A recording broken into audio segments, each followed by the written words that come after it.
Berarti dulu belajar videografer dan sebagainya itu banyak kan dari kampus apa dari luar kampus? Dari kampus paling cuman 10% lah. Saya ngeliat orang, saya nggak ngerti jasa dulu.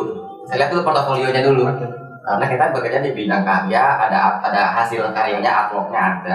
Lihat dulu desain karyanya, masalah ijazah, transkrip, nilai mah bodo amat udah.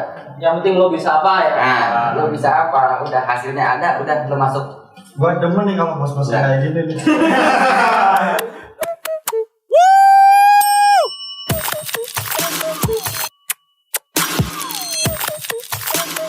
Nope. Oke, balik lagi di Abidin Channel. Kali ini kita kedatangan teman kita yang mau sharing terus berbagi, Mas Bayu. Iya. Oke. Jadi Mas Bayu ini berprofesi sebagai desain grafis, videografer, fotografer. Multi talent ini berarti Mas ya. Multi talent. Bukan multiface. Bukan dua dong. Jadi nanti mungkin mau sharing-sharing, kita berbagi ke teman-teman. Penasaran kan? Tonton video ini. Pasti dong. Pasti dong. Dan jangan lupa subscribe yang belum subscribe. Subscribe itu gratis. Subscribe itu gratis. Belum connect bang. Jadi Mas Bayu ini perantauan Mas di sini ya? Di Cikarang ya, perantauan. Aslinya di Jakarta, dari Jakarta. Oh, Akamsi. Akamso. Anak kampung sono ya. Kampung sono. Tapi bukan kampung sendiri, tetap dibilang perantauan ya Mas. Perantauan lah, ya ada beda provinsi. Jakarta ke Jawa Barat. Tetap ada istilah mudik berarti ya. Ada walaupun cuma ke Jakarta. Iya nyebrang. Nah, dulu kuliahnya di mana Bang? Oke. Boleh nyebutin kampus boleh. Boleh dong. Oh, kampusnya Obama. Apa tuh? BSI. BSI. Kuliah BSI aja. BSI aja. Kamu jawab apa? Oke. Jurusan Advertising, periklanan. advertising. Ya, Jadi periklanan. nyambung kan nih?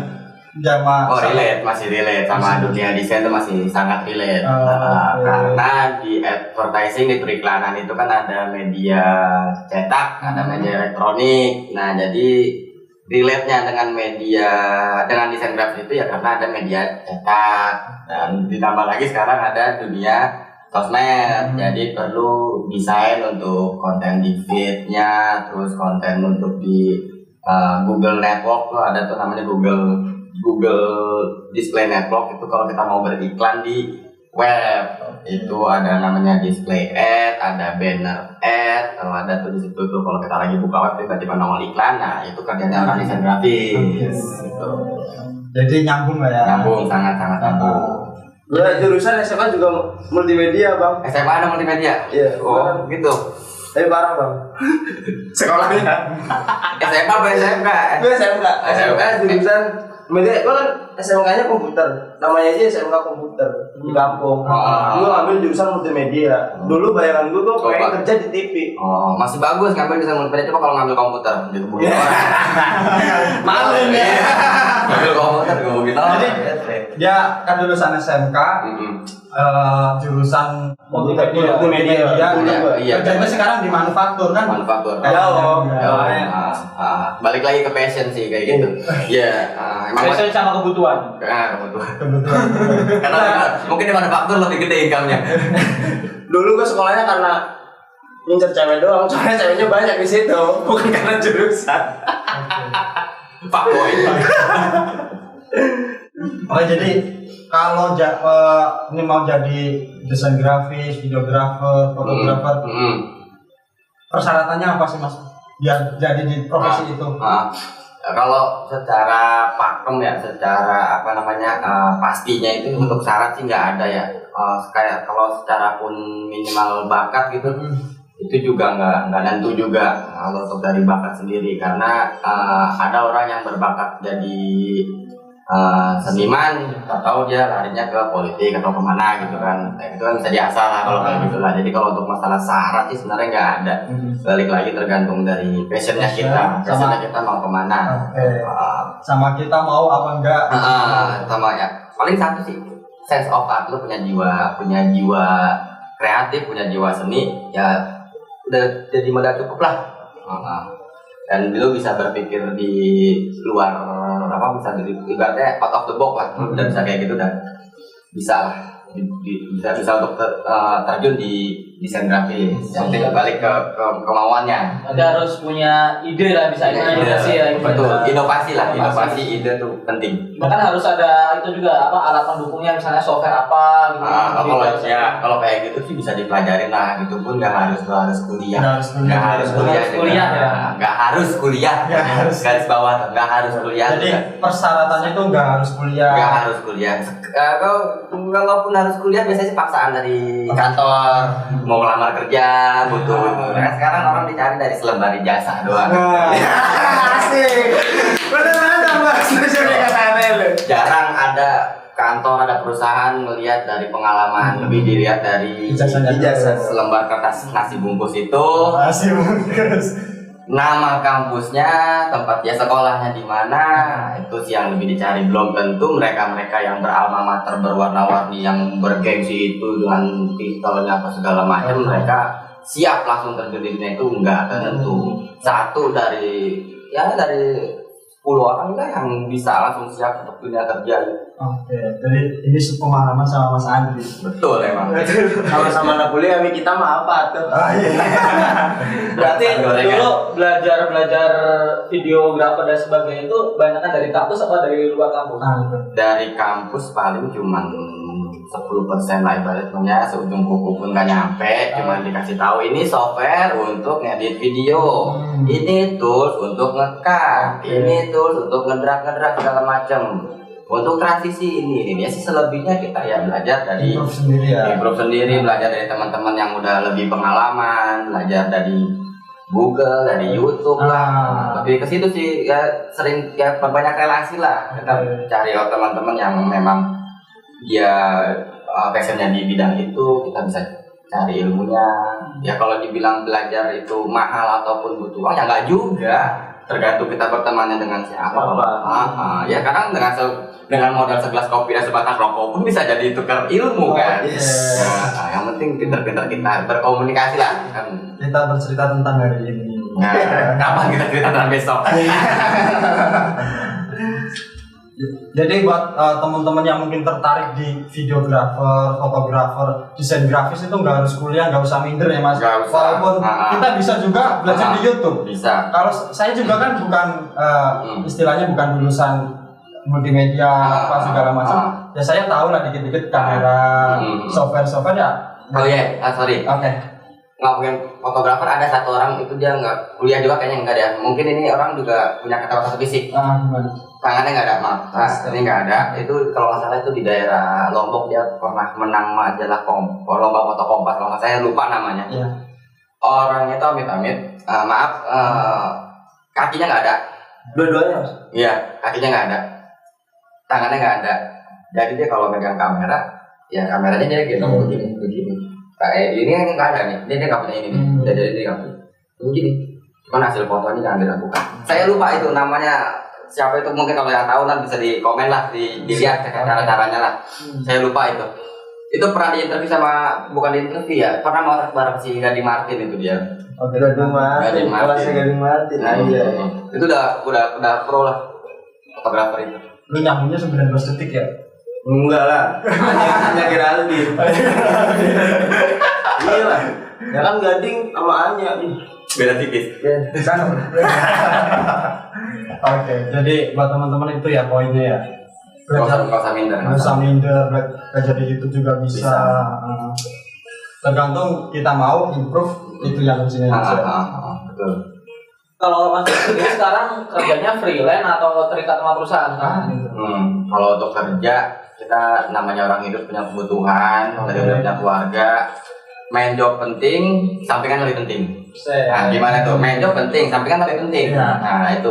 Jadi kalau di dunia desain, video, foto itu sangat memungkinkan untuk kita cari pemasukan lain dari si perusahaan. Nah, ada juga beberapa perusahaan yang memang nggak memperbolehkan karyawannya untuk membuka usaha sejenis. Usaha sejenis gitu kan. Misalkan kayak ente kerja di studio foto, tapi ente bisa di luaran juga terima juga tanpa dari pengetahuan kantor, ya itu jelas nggak boleh. Karena itu udah pelayanan si kantor gitu kan. Tapi kalau ente kerja di corporate kayak sejenis misalkan salah satu brand lah gitu untuk desainnya, ente ngambil di luaran itu sih sah-sah aja. Menurut gue sih itu sah kayak gitu, karena udah beda jenis lah, karena kan itu udah corporate ya kan, udah punya pasar sendiri. Selama kita nggak mengurangi performa pekerjaan kita di perusahaan ya istilahnya tetap fine lah ya. Ya intinya balance lah, tapi tetap lah kerjaan kita tanggung jawab. Iya, main job kita itu harus tetap tanggung jawabnya harus lebih ke sana. Kalau yang set itu kan namanya sampingan ya sampingan aja gitu kan, tapi nggak menutup kemungkinan hasilnya lebih besar gitu. Jadi masnya juga kerja di PT juga? Di PT saya di properti, perusahaan properti, di properti perumahan, di perumahannya sih di Karawang, cuman kantornya dia ada di Bekasi. Dan freelance bisa, kalau saya biasa menerima freelance itu beberapa kali desain logo, nanti portofolionya ada, nanti bisa ditampilin portofolionya di layar ya. Ada beberapa perusahaan, dan itu pun menurut saya itu salah satu set job yang bisa menambah income buat nambahin nikah. Itu lumayan itu hasilnya. Dibilang lumayan karena pertama desain logo itu memang agak mahal. Pertama, kenapa dia mahal? Karena ada prosesnya itu apa ya? Dibilang ngejelimet sih enggak juga, cuman mesti detail lah. Kita mesti tahu brand itu untuk apa, terus segmen pasarnya itu untuk siapa, karakter si brandnya itu apa, karakter yang mau diciptakan seperti apa, terus dia punya warna korporat sendiri atau enggak, itu banyak banget lah, banyak banget lah prosesnya itu lah. Nah itu kan banyak juga, terus selain saya bikin logo juga saya bikin turunannya lagi, saya bikinin merchandise-nya, corporate identity saya bikinin juga, jadi lumayan lah. Kalau logo itu gimana caranya ketika kita melihat itu langsung kepikiran gitu ya? Kepikiran. Kayak misalnya YouTube nih, kita lihat itu langsung kayak YouTube. Mau logonya dirubah kayak gimana, ditaruh dimanapun orang lihat logo ini YouTube. Padahal tentunya kadang kita kalau yang nggak ngerti seni mah nggak ngargain kan, tentunya gini doang ya. Nah itu dia. Nah nih, kadang orang suka beranggapan desain grafis dan desain grafis itu sama. Sering ada orang bisa cuman dibedain fish sama tis doang, huruf F nya dibalik kemana jadi T. Nah ini untuk yang apa namanya, yang baru-baru di dunia desain grafis, sebenarnya balik lagi ke kita, itu mau nggak kita terima itu. Memang untuk sebuah pekerjaan atau itu kan hasil karya, kita ngomong hasil karya itu ada harganya, kita ada proses kreatifnya, dan itu pun kita nyari ide kreatif itu nggak gampang gitu kan. Tapi terkadang ada orang bikinin gue logo dong, mau bikin kafe nih. Kadang kita nggak enak, temen gitu kan, harganya berapa nih gitu kan. Nyari ke sini, nyari ke temen yang udah pernah berapa kira-kira. Jadi kalau emang malu untuk ngasih harga, ente mau ngasih gratis ya udah gratis aja sekalian. Toh itu pun bakalan berguna di kemudian hari. Buat pemasaran juga ya. Betul. Istilahnya untuk portofolio. Nah itu dia, balik lagi kenapa kita nggak harus kuliah gitu kan. Sebenarnya bisa, kalau jujur kalau saya jadi pengusaha gitu, amin gitu ya, jadi pengusaha, saya melihat orang, saya nggak ngerti jasanya dulu, saya lihat dulu portofolionya dulu. Karena kita bekerja di bidang karya, ada hasil karyanya, artworknya ada. Lihat dulu desain karyanya, masalah ijazah, transkrip, nilai mah bodo amat udah. Yang penting lo bisa apa ya? Nah, lo bisa apa, udah hasilnya ada, udah lo masuk. Gua demen nih kalau bos-bos kayak gini nih. Lo akhirnya lo jadi kota. Jadi kalau desain grafisnya mas ini biasa bikin logo, corporate itu segala macam. Mungkin buat teman-teman yang bingung lagi nyari referensi nih, bisa nih hubungi Mas Bayu. Ntar kita cantumin lah IG-nya apa. GWA. Selamat rumah. Kita Disamperin lagi. Kasih tahu dulu istrinya udah ada belum? Oh udah ada. Nah, tinggal nggak bisa berarti. Nah kalau sebagai itu kan desain grafisnya ya. Kalau sebagai di bidang videographer, fotografernya jalannya gimana? Kalau untuk videographer lebih sering di freelance ya. Lebih sering di freelance. Kalau untuk foto sekarang masih kepake juga di kantor, karena kalau kayak kita ada produk baru produk baru kita mau bikin materi promonya, mau ngomong kita harus foto dulu produknya, dan itu kepake. Nah itu pun fotografi produk maksudnya. Nah itu karena kita di kantor kita masih bisa meminta lah, kita butuh alatnya kayak gimana masih ada toleransi lah. Selama itu masih di koridor pekerjaan pun kita nggak punya alat yang mumpuni, kita masih bisa ajukan ke kantor. Biasanya seperti itu prosesnya. Jadi intinya sih pokoknya di desain grafisnya ya kalau di kantor. Iya. Kalau untuk pekerjaan sekarang yang saya tekunin itu yang desain grafis. 90% masih di dunia desain. Itu untuk apa namanya? Untuk menciptakan media promo yang kantor saya perlukan. Itu ada media cetaknya juga, billboard, ada flyer. Karena kan kita support marketing kan, support sales. Jadi apapun kebutuhan sales butuh apa ya kita support. Termasuk kadang nanganin event juga sih, nggak untuk kemungkinan di luar desain grafis namanya di kerjaan gitu ya, namanya di kantor, walaupun itu bukan job desk lu, terus tim kita masih satu tim itu kita butuh kan, tim event gitu, butuh kita tenaga kita yang mau nggak mau kita harus kerjain dong, gitu sih. Ya jangan hitung-hitungan lah ya. Selagi kita bisa ada waktu hantam. Selagi di jam kerja. Selagi di jam kerja. Selagi di jam kerja. Kalau di luar jam kerja ya pasti harus ada lah. Ya bos, sadar lah bos. Kalau bos. Keren bos, berarti susah anak bos. Kembar bos. Udah punya anak mas. Wah, alhamdulillah. Berarti umur udah lumayan nih. Umur mah. Pakai seragam STM kayaknya masih pantas. Umur berapa sih? 30. 30. Udah lumayan ya. Jangan dijelasin mas. Kita pakai bahasa halus lumayan, malah dijelasin bang. Lumayan pengalamannya. Ngomongin pengalaman, udah terjun di profesi videografis dari kapan itu? Kalau di video itu mulai 2014-an, 2015 ya. Itu baru mulai video. Kalau untuk di desain grafisnya itu dari 2009-an kurang lebih, 2010 kurang lebih, itu pun belum kuliah. Saya kenal desain grafis belum kuliah. Nah itu dia tadi balik lagi. Kenapa saya kuliah? Karena ya saya butuh selengkap itu. Minimal S1, minimal D3. Kenapa harus ada kata minimal? Saya butuh itu doang. Kuliah itu saya butuh itu ya. Untuk nambah ilmunya paling cuma 60% lah, nambah ilmunya. Selebihnya saya lulus sekolah STM 2008. Saya mulai kerja dulu di toko game, main game mulu dan Gamers ya main game dari konsol yang Nintendo, Sony itu udah cobain semua. Nah dari situ saya baru kenal desain. Dulu belum ada Reza Arab tapi ya dulu ya. Udah ada cuma belum kenal. Kalau dulu kenal Reza Arab bisa ngikutin Reza Arab. Jadi gamer.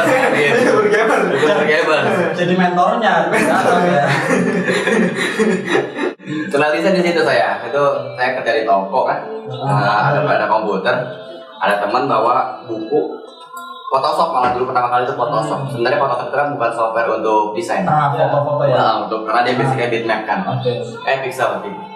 Ada buku itu saya coba baca, kayaknya enak nih, kayaknya asik nih. Saya belum punya PC, cuman ada komputer kantor, ya udah saya download lah software itu. Software Photoshop itu kalau nggak salah baru masih yang Photoshop seri 7 yang masih gambar kaca pembesar. Saya pelajari satu buku katam, wah enak nih. Terusan lah main desain, tapi kan nggak punya komputer nih, mau ngulik lagi kan susah. Kebetulan ada teman punya warnet. Dulu saya di Mall Arta Gading, teman punya warnet di daerah Sunter. Jadi pulang kerja mampir dulu ke sono, main di warnet, ngulik-ngulik, ketagihan. Saya resign dari kerjaan yang itu, saya pindah ke kantor pos Indonesia, bagian promo and event. Pakai lah yang saya pelajarin sebelumnya tanpa kuliah. Desain grafis. Ya desain grafis. Walaupun belajar dengan software Photoshop, seenggaknya kita udah tahu caranya untuk minimal bikin player ataupun bikin unggul-unggul udah tahu caranya. Tahu gitu kan.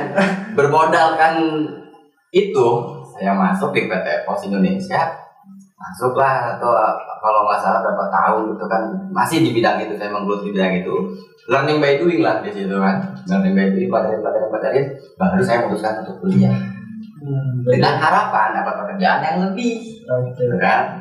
Udah saya keluar kuliah belum lulus, saya magang di PT Radana Baskara Finance bagian Markom. Itu staff web dan desain, jadi ngedesain webnya tapi nggak ngoding ya, cuma ngedesain tampilannya doang. Kalau sekarang mungkin dibilangnya itu user interface lah, UI sama UX mungkin dibilang. Saya ngedesain itunya sekaligus media-media promo juga saya ngedesainin itu. Kuliah lulus, saya pindah kerja ke PT Kado Lestari, itu fashion. Brandnya itu Number 61, brandnya Number 61. Di situ lebih ke digital. Saya ngedesain feed Instagram, Instastory, webnya juga. Nah itu udah service 99% itu udah ngedesain aja udah kerjaannya. Oke, udah makin seret dong, udah sesuai dengan passionnya. Kuliah juga udah lulus gitu kan. Nah, seenggaknya kepake lah, sia-sia lah yang di bangku kuliah itulah. Nah, dari itu udah sekarang mau ngelamar pun udah graphic design aja. Jadi udah dari 2009 kerjanya Mas ya, mengenal desain grafis. Iya.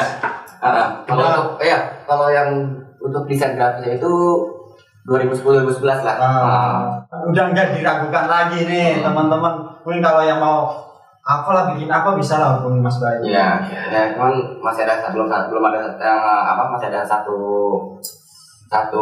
ambisi yang pengen banget itu ngedesain materi promo untuk yang brand-brand yang memang udah berkelas gitu. Selama ini kan selama ini kan saya ngedesain itu cuma untuk mengenalkan produk mereka ya, enggak perkenalan dulu ya. Kalau itu sih udah nggak harus dikenalin lagi karena udah kenal semua. Seenggaknya kita ngedesain itu yang brandnya itu memang udah meledak dari dulu, tapi seenggaknya kan ini desain gua gitu kan dipajang di jalan besar, nongol di TV gitu kan, kayaknya bangga banget kalau selama ini. Puas lah ya bang. Wah, selama ini palingan kan desain kita cuma dilihat dengan kalangan perusahaan aja gitu kan, belum internasional.